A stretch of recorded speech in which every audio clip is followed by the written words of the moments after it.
Je voudrais dire ce soir, je voudrais vous mettre en confiance. Et c'est la raison qui a fait en sorte. Si vous êtes marié, vous êtes la bienvenue. Mais s'il vous plaît, je voudrais qu'on prie pour une catégorie de personnes. Des personnes aussi qui manifestent leur foi, mais des personnes qui font des sacrifices. Des personnes qui n'ont pas les mêmes réalités que celui qui vient avec un homme ou avec une femme. Non seulement ils se sentent exclus, quelquefois de la société, ils se sentent non seulement, quelquefois, repoussés, mais aussi dans le vécu quotidien de leur vie avec le Seigneur. Ils font des sacrifices. Des sacrifices, voire même plus élevés que ceux que font les célibataires. Ceux que font les mariés. On s'entraide entre mariés. L'autre n'en a pas, l'autre vient au secours. Mais les célibataires sont livrés à eux-mêmes. Quand il n'y a pas, il n'y a pas. On ne sait pas à qui faire face.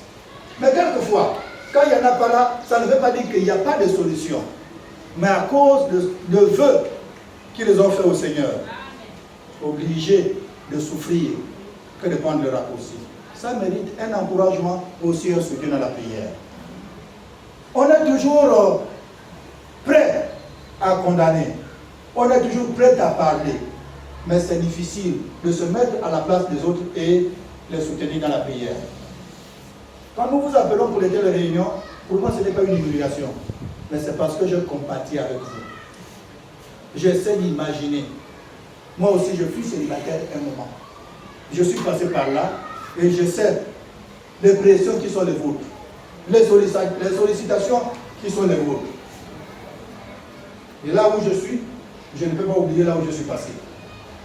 Et ce soir, de manière particulière, nous voulons vraiment centrer nos prières à soutenir cette catégorie de personnes dans notre église, qui font aussi la fierté de cette église.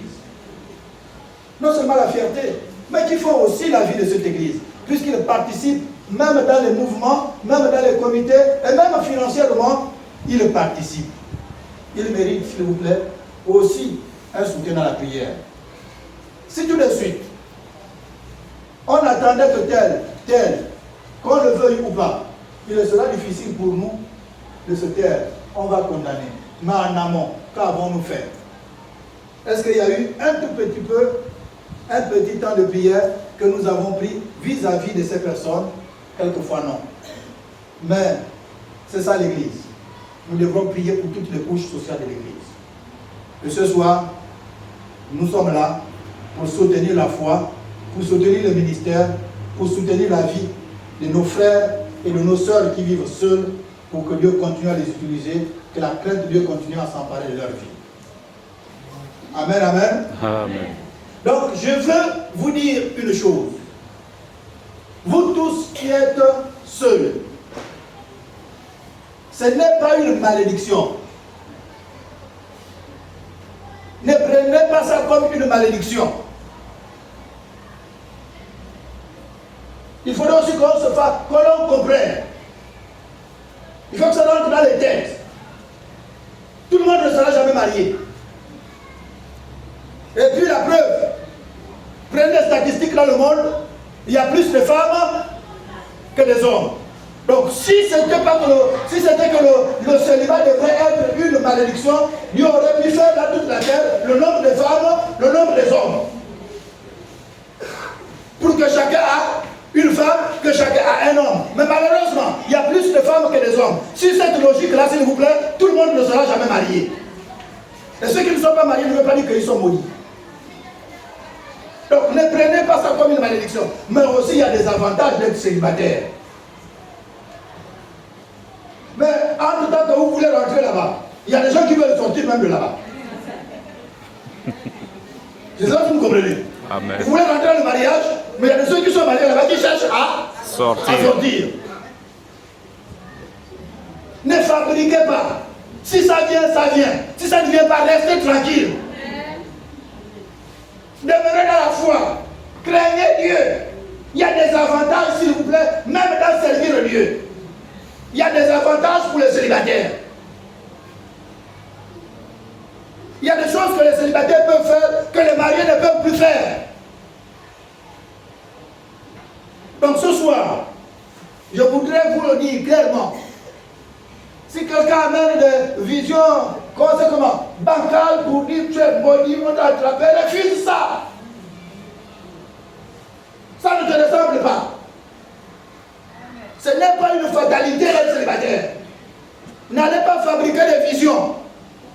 Parce que vous avez le désir ardent de vous marier. Si ça vient, ça va venir. Si ça ne vient pas, restez tranquille. Ça, c'est les choses de la terre. Nous rentrerons là-bas, chacun pour soi. Dieu ne vous considère pas de la même manière que les uns et les autres vous considèrent. Même ceux qui vous appellent célibataires là, les mariés, ils vivent l'enfer. Nous allons lire un passage, juste lire, et on va prier. 1 Corinthiens, le chapitre 7, à partir du verset 32. 1 Corinthiens 7, à partir du verset 32, et nous allons lire jusqu'à la fin du chapitre, donc le verset 40. Tu as ta Bible là, monsieur l'enseignant. Tu as quelle version? Parole de vie, ok. Et heureusement que c'est la parole de vie. Tu vas lire 1 Corinthiens, le chapitre 7, à partir du verset 32 jusqu'au verset 40. Prêtez attention, s'il vous plaît, de ce qui se dira. 1 Corinthiens, chapitre 7, verset 32 à 40. 32. Je voudrais que vous n'ayez pas de soucis. Celui qui n'est pas marié s'occupe des affaires du Seigneur. Il cherche à plaire au Seigneur. 33. Mais celui qui est marié s'occupe des affaires du monde. Il cherche à plaire à sa femme. 34. On s'arrête un peu là. Vous sentez déjà la différence, non? Entre les mariés et les célibataires. Quand il est dehors là-bas, il est en train de tout faire pour que quand je rentre, la préoccupation, c'est de plaire à son conjoint. On se comprend? Et puis la Bible appelle dans les choses de la terre. Mais entre temps, le célibataire, sa seule préoccupation, c'est comment plaire à Dieu. Donc ce n'est pas une fatalité. Vous vous préoccupez en définitive, selon ce verset, plus de choses spirituelles que de choses charnelles. 34. Et ainsi, il est partagé. La femme qui n'est pas mariée ou la jeune fille s'occupe des affaires du Seigneur. Elle cherche à lui appartenir totalement en lui donnant toute leur personne. Mais la femme mariée s'occupe des affaires du monde. Elle cherche à plaire à son mari. C'est clair, non? Est-ce qu'avec cette version-là, vous avez encore besoin d'interprétation? Vous répondez, vous comprenez pas. On est en train de lire ça pour vous. Parce que c'est vous qui vous sentez diminué. Vous vous sentez complexé. Vous vous sentez stressé par les paroles des uns et des autres. Là, ce n'est pas moi qui parle. C'est la parole de Dieu qui le déclare. Pour vous chrétiens, pour vous qui êtes à l'église, célibataires, votre cœur ne se préoccupe que pour les affaires du ciel. Tandis que nous autres les mariés, même si ça se préoccupe des affaires du ciel, mais quand même on est partagé.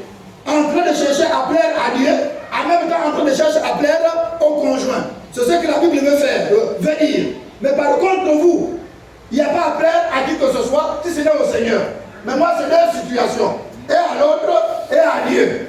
Entre celui qui est situé à deux positions. À l'homme et à Dieu. Et celui qui n'est situé que totalement à Dieu. Vous ne voyez pas qu'il y a des avantages? En ce moment, il y en a qui dit, fais vite, j'ai laissé les enfants. Ok? Mais le célibataire, on peut se traîner ici à n'importe quel. Il n'a de compte à rendre à personne. Il n'a pas de permission à demander pour aller à un séminaire. On se comprend? Mais toi, tu vas demander la permission. Tu t'attends à une de réponse. Ou un oui, ou un non. Il y a des avantages. Ce n'est pas une malédiction. Ne vous considérez pas maudit. C'est ce que les hommes disent de vous, mais ce n'est pas ce que Dieu dit de vous. Oui, on y va. Verset 35. Je vous dis cela dans votre intérêt, et non pour vous tendre un piège. Je souhaite que vous choisissiez ce qui est le mieux en vous attachant au Seigneur et à lui seul. 36. Un jeune homme désire fortement sa fiancée. Il pense qu'il risque de mal agir avec elle et qu'ils doivent se marier. Alors, il doit faire comme il veut. Tous deux n'ont qu'à se marier. Ce jeune homme ne commet pas de péché. 37. Mais il peut décider fermement dans son cœur de ne pas se marier et de ne pas coucher avec sa fiancée. S'il décide vraiment cela dans son cœur, sans être forcé et en restant maître de ses désirs, il fait bien de ne pas se marier. Enfin, verset 38. Ainsi, celui qui se marie avec sa fiancée agit bien, mais celui qui ne se marie pas avec elle fait encore mieux. Est-ce qu'on peut dire amen? Je voudrais que nous prions pour vous. L'objectif de ce soir, c'est de vous faire comprendre que ne mettez pas en tête la conception que les gens ont pour vous. Ce n'est pas forcément un choix, mais quelquefois c'est la volonté de Dieu. Et vous n'allez pas à se mettre en cause de ce que Dieu a décidé pour vous, en cherchant impérativement à satisfaire à un statut que les autres souhaiteraient avoir de vous. Laissez-vous entraîner par Dieu. Là où il vous amènera, il vous amènera. Il a un plan pour chacun de nous. Il a un plan pour les mariés, il a aussi un plan pour les célibataires. Les célibataires ne sont pas les derniers de la société. Nous venons de lire les versets qui prouvent même que si vraiment on était sincère avec le Seigneur, on entend que Dieu a un regard plus favorable aux célibataires qu'aux hommes en fonction de préoccupations des uns et des autres. Je voudrais vous rassurer et rassurer à l'Assemblée ce soir que nous les mariés, c'est facile. Dès qu'il y a un désir, rapidement tu sais comment le satisfaire. Mais les célibataires ne se livrent qu'à eux-mêmes à leur foi. Ce n'est pas aussi une vie facile. Une vie facile. Et si aujourd'hui, il n'y a pas que les hommes qui vont demander il n'y a pas que les femmes qui sentent les pressions des hommes. Il y a même des hommes qui sentent les pressions des femmes. Mais ses frères et ses sœurs se forcent par la grâce de Dieu à plaire à ce Dieu-là. Et ils sont en train de chercher à plaire à ce Dieu-là. Mais quand ils arrivent dans les familles et dans les églises, on les taloche comme s'ils faisaient une mauvaise chose. Parce qu'en définitive, c'est comme si on veut voir les gens être frivoles. Mais ça risque de valoriser les statuts des uns et des autres. Que Dieu bénisse tous ceux qui ne sont pas mariés dans cette église. Et que là où il a décidé d'ouvrir les portes, que les portes s'ouvrent. Remercions le Seigneur d'abord pour cette parole et selon ce que nous avons reçu. Élevons tous nos voix. Oui, Seigneur, nous croyons, Seigneur, que tu remercies encore. Tu es le Dieu qui fait de nous ce que nous sommes. Tu es le Dieu qui nous soutient. Merci parce que tu connais chaque situation. Merci pour ta parole qui est venue ce soir pour repositionner des gens. Seigneur, ce qui compte, c'est ce que toi tu dis de nous. Amen. Non pas ce qu'un homme, non pas ce qu'un système, non pas ce que la société dit de nous.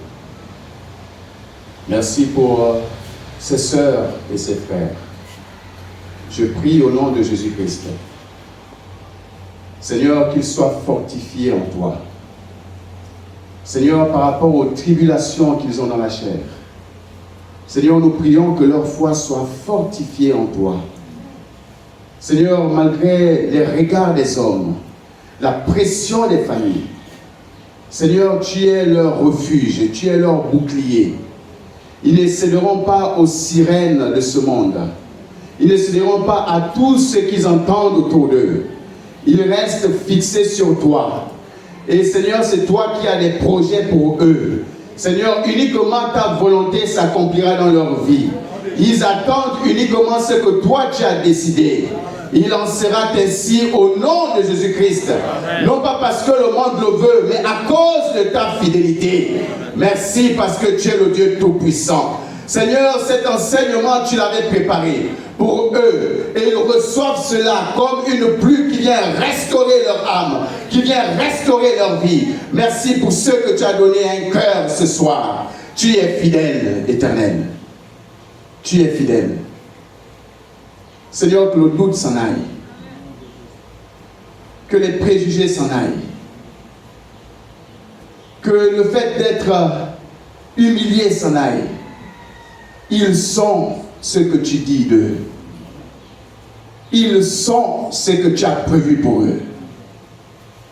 Ils marchent par la foi.